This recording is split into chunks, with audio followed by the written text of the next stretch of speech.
right, folks, today's the day. Car's packed in the driveway, ready to head to Magikon, Chicago.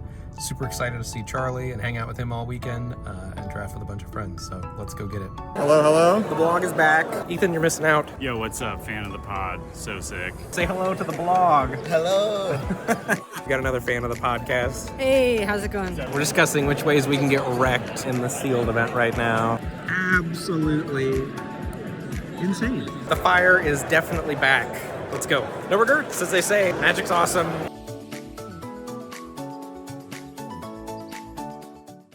Hello, dear friends on YouTube. This is the face of a man who just lost to me in my first two-bird cube ever. He's now sadly taking apart his deck in defeat. So, Three games. Won 3 games. It wasn't a total blowout. Drafted a sick 5-color domain deck. All the fetches, no duels, but the mana base still kind of got there.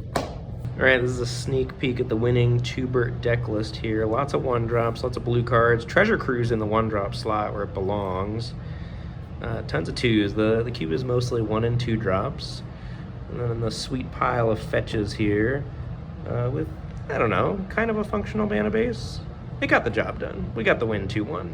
All right, so it is Thursday night. Charlie and I drafted some two-bird. If I didn't explain that earlier, I should have. It's a really cool format. It's designed to be a 2-person cube. And so we drafted 8 packs of 7 cards each. So you each have 8 packs of 7 cards. You take your pack 1, pick 1, trade packs, and then you take 2 cards, and then you pass it back. And then, so there's 4 cards left in the pack at that point. You take 2 and then burn the last 2. So there's like a little bit of what your opponent's doing, but there's some mystery, maybe some hate drafting. It was a really fun format. That's it for me. I'm headed to bed. I'm going to read a book here for a little bit and then catch you all at the convention center tomorrow morning.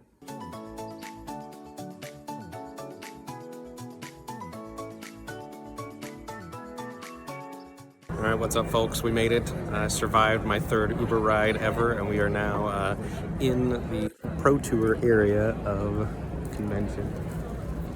Birding some of the pros drafting here. It's about an hour until the sealed PTQ starts, and feeling the energy. See you on the other side. Hopefully crack a good pool.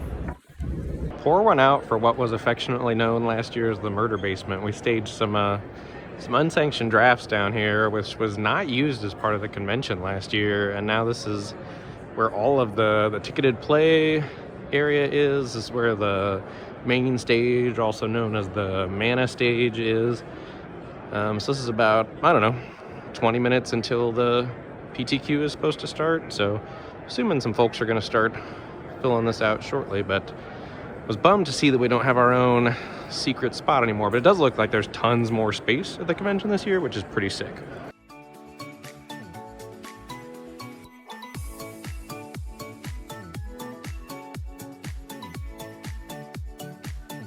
All right, we made it through round 2, barely. My opponent's deck was insanely good, but luckily for me, I had Frog God both games, and it hard carried. Thought I was going to get decked game 1, but I was able to give the Frog God Death Touch thanks to the 1-in-a-black combat trick. So that stole that game before I decked. I had a Frog God, but the rest of my deck is not great, so Frog God's going to have to do some heavy lifting and be appearing early and often, I think, for me to keep going. So 2-0 so far, technically 1-0 since I had to buy round 1, but we'll keep you updated. All right, we're updating after round 4 here because I didn't have a chance after round 3. I got a draw in round 3. Both my opponent and I had just like grindy black-green decks. I didn't find the Frog God in the first game at all and found it really late in the second game. Managed to sneak a win with it again with the +1/+1 Death Touch trick to give it attacking out of nowhere and Death Touch. That's a pretty cool interaction. And then round 4, I played against Red-White and was able to make the games go long enough to find Frog God and win with that. So currently sitting at 3-0-1, which, like I said, sounds better than it is because I had the bye round 1. But hopefully we keep rolling here and get the draft in day 2. All right, what's up, everybody? We are 3-2-1 and dropped from the sealed event because I don't think there's any chance we can make top 32, and I am desperately hungry. It's about 8 o'clock at night, so headed to the hotel lobby to get some good hotel lobby bar food, and then I don't know, we'll see. Hopefully I can put together a draft with some friends or something of that sort and trying to decide if I'm going to re-rack the sealed PTQ thing tomorrow. It was fun, and I played against great people the whole time this year, so that wasn't really an issue. I just don't know that the sealed format is my jam. It's so grindy. I'm leaning towards re-racking and just aggressively dropping if I don't think my pool is good enough. Like, I kind of knew today that despite having the Frog God, that my pool wasn't quite good enough. Had some tight games, close games. Maybe if I'd played a little bit better, could have picked up a W, but I think all in all, pool did what I thought it was about going to do. So we'll see for tomorrow. I'll probably re-rack, but Con has been a blast, and way more than wins and losses.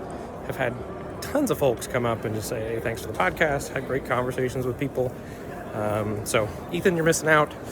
Our fans are awesome, and we'll catch you tomorrow for some more Magikon Chicago.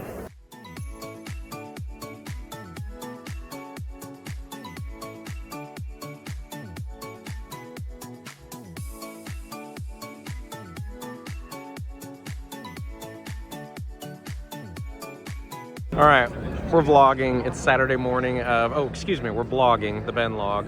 It's Saturday morning. Face you. Face me? Yeah, dude, like you gotta. No. They've got plenty of camera time for me. We're gonna interview you this morning. Charlie's registered for the sealed PTQ. He talked me into running it back. What are you most hoping to open in your sealed pool? A playable deck. I don't know. A playable deck? That's so lame. I need a rare. Oh, look at this beautiful face here. Are you PTQing? Are you PTQing? Okay, what rare do you want to open? Do you know the names of any of the rares in the format? I still haven't actually even opened the Frog yet, so give me the Frog or the Sky Sovereign from the list. Oh yeah, Sky Sovereign. I think that's Sky Sovereign. That just goes in any deck. Yep. I want the mythic equipment. I got trounced by that pretty good in the last round. Oh, the Planeswalker? Yeah, the Planeswalker I've equipment. opened that a few times. It's very strong. My opponent -10 just to vomit their whole hand on the board against me after hitting me with it once. It was quite impressive.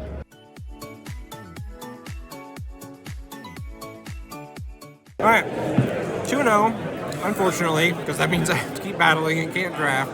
Kind of unlucky. Also, I'm done with my match, and instantly, this guy comes over and starts talking Magic after he's done with his match. I cannot imagine wanting to watch another game of Magic after I'm done with the round. I think the fire has completely left me at this point.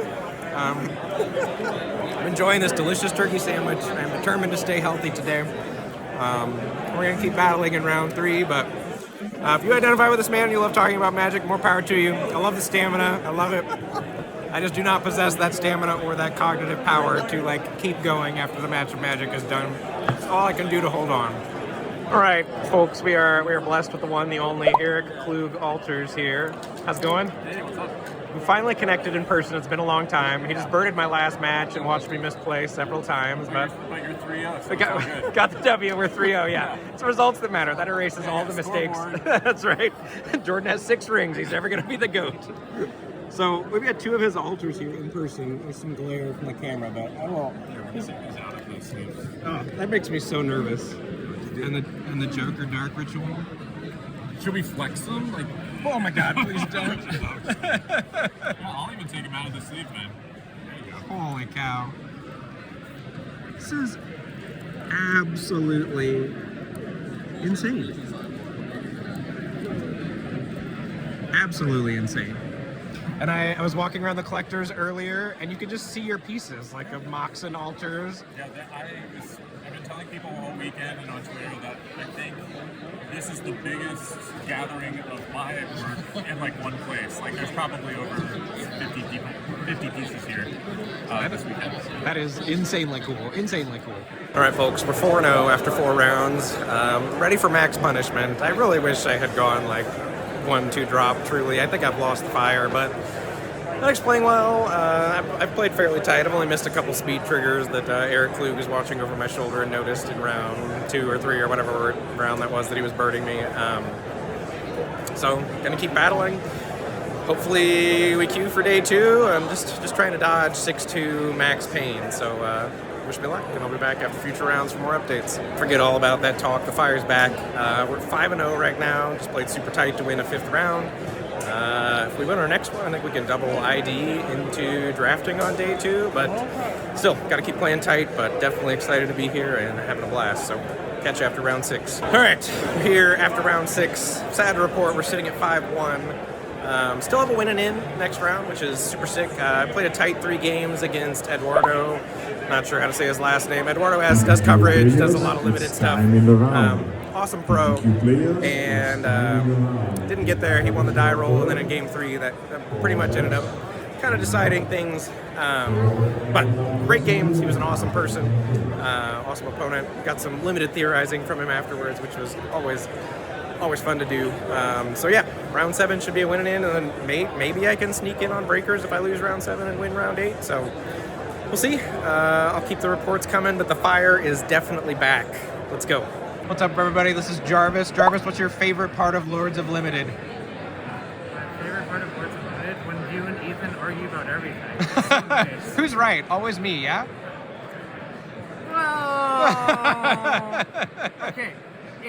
Joking aside, I actually, as a professional statistician, I actually do appreciate your anti-data stance, but not for the reasons you might think. I think data is useful, but many people misuse it. Okay. Okay. So, I'll say your general stance on that is good because most people do not know how to use it right. Let's wrap this video up right there. Jarvis, you hates 17 lands and thinks I'm right about everything. You love to see it. Let's go. All right. Sad to report that we are now 5-2, all sweaty. I had a super awesome match, went 3 games.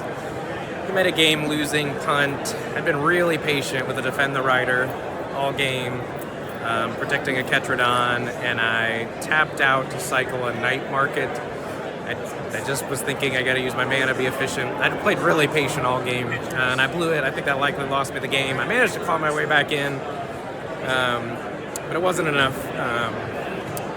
I don't know. Magic's awesome. I'm really disappointed, but if you're gonna lose, you want it to be something like that, like where it was in your hands, right? So I'm gonna play the last round out. Maybe we get in on breakers if we're lucky, and I'll let you know after that. All right, as prophesied, 5-0 into 5-3, maximum pain. The fire has gone out. The fire was not lit. It got lit brightly at 5-0. It's now been extinguished. I'm walking in with Josh, good friends to ease the pain. Yeah, I was supposed to win round 7 when I punted to the Defend the Rider. But, I mean, it was great games of Magic. It was really cool playing with the pros at the top tables. No regrets, as they say. That Defend the Rider thing is something I'm likely to do on stream. I gotta get better about that if I want to play Magic at the top levels. I wouldn't change a thing, other than, I guess I would have rather picked up my 3 losses earlier, so... Oh, so you sweated up. I would change something. Actually, that's not even true. I am very glad with the way things went. And, like, whatever. This is a bit sappy, but obviously I feel disappointed and like I lost. And I don't really feel like a loser, though. Like, there's been so many people that have come up and said, hey, thanks for the podcast, thanks for the content. Somebody came up to you and said, like, I don't know what to say. He was like, he was literally shell-shocked. Well, yeah. Or starstruck, I should say. Sure, I am no star. But seriously, like, somebody randomly flashed like the Limited Cup playmat at me and was like, thanks for the podcast. And I was like, thanks to them, you know. Stuff like that is awesome. If you've not been to a Magikon, you've got to come to one. I'm going to go grab a bite to eat, hopefully catch some drafts tonight, and then draft tomorrow because I have nothing on my plate. So thanks everybody for rooting me on, and we'll be back with more blogging, maybe tonight, maybe tomorrow.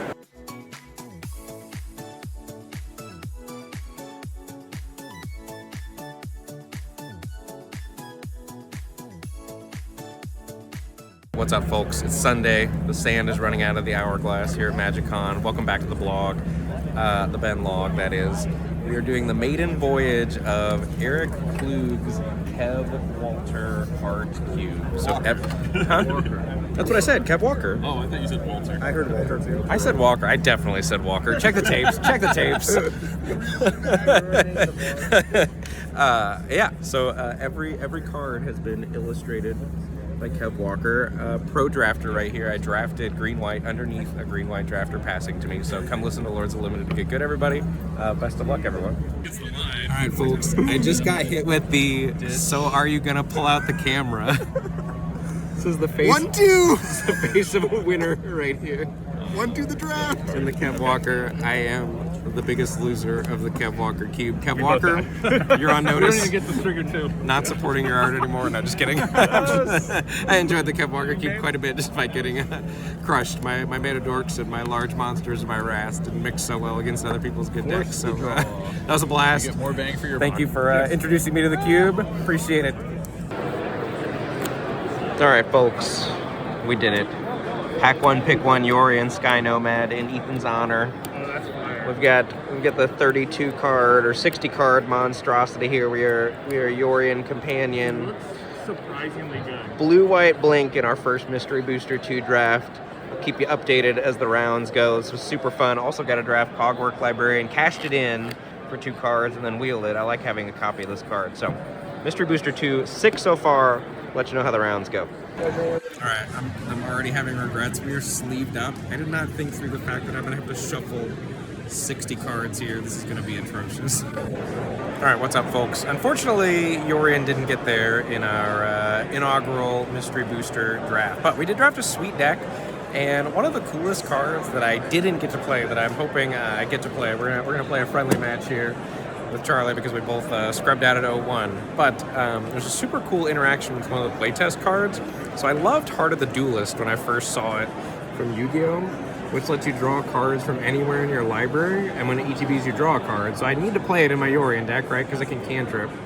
But then super cool interaction with Watch for Tomorrow, which has Hideaway. So that you pick the one, exile it, right? Also great with Yorion. Then you put the rest on the bottom, and if I have Heart of the Duelist, then I can draw from the bottom of my library with the cards I put down there from Watcher for Tomorrow. So some super sick tech that didn't get to come together. I never drew Heart of a Duelist in my 60 card deck. I'm not sure why. But yeah, it was a blast to do, and would re-rack a Mystery Booster Draft 2 in a heartbeat. Okay, we're at the Pro Tour watch party right now. This is the finals of the Pro Tour. Go Matt Nass is what somebody told me. I can't quite see the screen because I don't have my glasses on. Well, we've got Mengu, Simon Nielsen, BDM. Is that BDM? No. I can't see. The vision is so blurry without my glasses.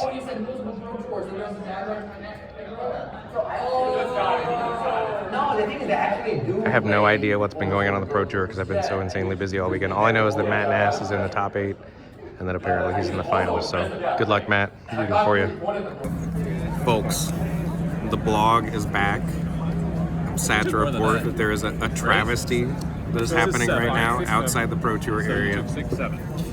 A booster box of Dustmorn is being cracked without drafting or sealed product. Charlie is just ripping through packs here, hoping to sell rares at the dealers because he can't sell the box because the box has been opened already. So I'm so sad to say that there are cards in the world with packs being cracked that are not being used for limited, and I'm near it and I can't stop it from happening. Disgusting. Oh, It's despicable. Overlord for you. Okay. Okay. It's all good. It's all good. Honestly, if you feel like you can't support Lords of Limited anymore, I understand completely.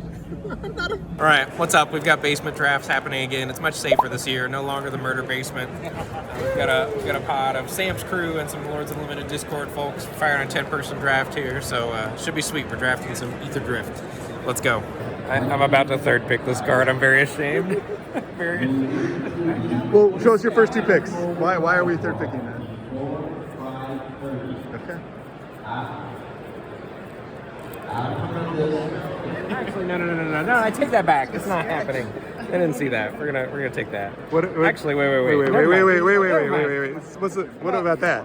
No, that card's horrible. That card's terrible. We're audibling none of those options. We're gonna take this. Yeah, Take that. Ben. I know. Ben. I'm flustered. I'm on video. All right, everybody. This is wrapping up. Oh yeah. I was not making an announcement to the group. We're wrapping up Magikon Chicago here. They're kicking us out. It's 6 p.m. The con is winding down. I 2-0'd our Lords of Limited pod, so yes to me. We didn't have time to finish the rest of the matches. We did a 10-person draft. So huge thanks to everybody for listening to the podcast. This convention's been awesome. Hope we make it back next year, and I'm sure I'll see you at future events. All right, this is it. Walking back to the car. at the end of Magic Fest Chicago 2025. I don't know, what can I say? Magikons are awesome. So first of all, if you haven't been to one, you've got to come. Second of all, it was awesome to play competitive Magic and feel like I was doing well on Saturday. Sweet to be 5-0. It's cool, doing well. I wish I'd won round 7. I wish I hadn't punted with Defend the Rider, but if I'm gonna go out, I'd rather it be my fault like that. And immediately after the PTQ was done, I met this super nice kid who was a huge fan of the podcast and me, watched my stream. All right, what's up, everybody? Vlogging is continuing here on day 2. I'm here with Lucas. He said he's #1 Lords of Limited fan, and I'm his favorite content creator. Taste it, Ethan. But yeah, super thrilled. You were in the PTQ today. How'd it go for you? It went pretty well. I ended up 5-3, earning 15 packs. 15 packs. Sick. I also went 5-3, so you're on your way to being a limited content creator. Yeah. Super rad. Great to meet you. Yeah, great to meet you. Which just instantly made my day. And any amount of guilt I was feeling about not playing tight was just completely overridden by that. So huge thank you to him and everybody who came up the entire weekend and said that they like the podcast. It's tons of people out there, and you're really appreciated. We couldn't do the show without you, So if you've ever listened to an episode, if you're watching this, thank you. It's really cool. I feel like my Magic life is very digital, and these conventions, it feels like my digital world comes to life for 3 days, and I get to hang out and meet awesome people that already feel like friends, because we met over the internet and spend time together over the internet. So I just can't say thank you enough to everyone. These Magikons are a blast, and we'll catch you hopefully in Vegas this summer in June. See y'all later. That is the end of the vlog. Ben Log out.